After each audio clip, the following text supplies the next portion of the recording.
Breaking news. The latest Minnesota Vikings free agency rumors are shaking up the NFL, and you won't believe what's being discussed right now. This is a massive update that could change the entire direction of the team. Stay locked in because we're breaking it all down. But first, if you love Vikings football, make sure to subscribe and turn on notifications so you never miss a single update. We bring you the latest breaking news the moment it drops. Alright, let's get into it. The Vikings are once again one of the most intriguing teams in free agency, with major questions to answer. How will they fix the struggling secondary? What's the plan at quarterback? And will they finally make big moves on the offensive line? I've got 6 bold predictions for the Vikings this offseason. Fans are demanding a complete overhaul of the interior offensive line, calling for replacements for Blake Brandel, Garrett Bradbury, and Dalton Reisner/Ed Ingram. But let's be real, that's not likely to happen. Head coach Kevin O'Connell has acknowledged the need for improvement, but as general manager Kwesi Adofo-Mensah pointed out in his season-ending press conference, development isn't always linear. Kwesi put it this way: seeing improvement isn't always as simple as replacing players. It can come in different ways: player development, coaching adjustments, or even just improving pass protection strategies. The truth is, the Vikings haven't prioritized the interior offensive line in recent years. Adofo-Mensah has had limited draft capital, and the money allocated to the position has been minimal. Will that change this offseason? There's a possibility that the team finally spends big on an upgrade. One name to watch is James Daniels. He suffered an Achilles injury last season, but when healthy, he's been a solid and versatile interior lineman. As much as everyone wants Trey Smith, a mid-tier signing is far more likely.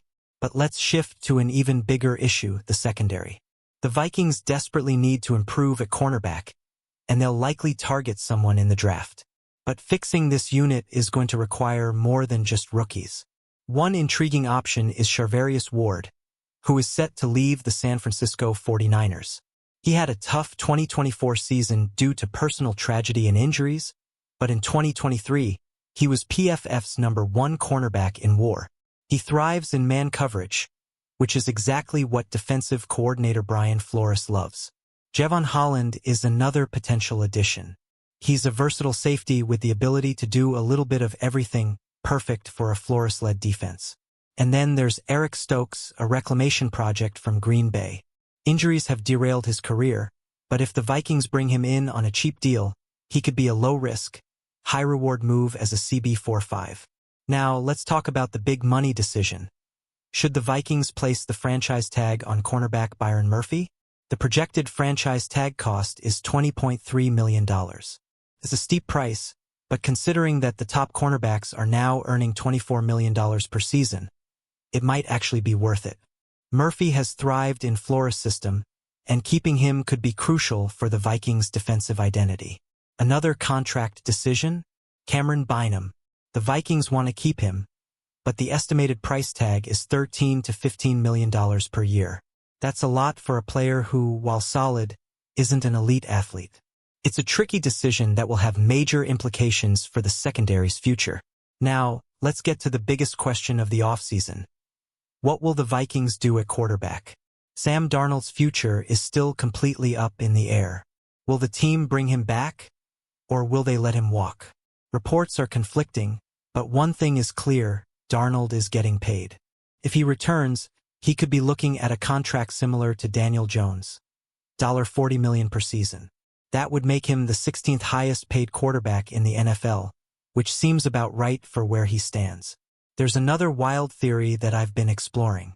The Vikings love their NASCAR package, which allows them to use 4 edge rushers on passing downs. This strategy helped them rack up the 5th most sacks in the NFL last season. And the team has given us one big clue about how they prioritize the defensive line. They aggressively pursued Christian Wilkins last offseason. While they didn't land him, it suggests that defensive tackle could be a major focus this offseason. So what does all of this mean for the Vikings? Could they prioritize another pass rusher? Will they invest heavily in the offensive line? Is Sam Darnold really worth $40 million a year? So many questions remain, and this offseason is shaping up to be one of the biggest in recent Vikings history. I want to hear from you. What do you think the Vikings should do? Should they bring back Darnold or roll with a different QB? Should they pay up for Byron Murphy or look for a cheaper option? Let me know your thoughts in the comments below. And before you go, don't forget to subscribe and turn on notifications so you never miss a single update. We're just getting started with free agency, and trust me, you won't want to miss what's coming next.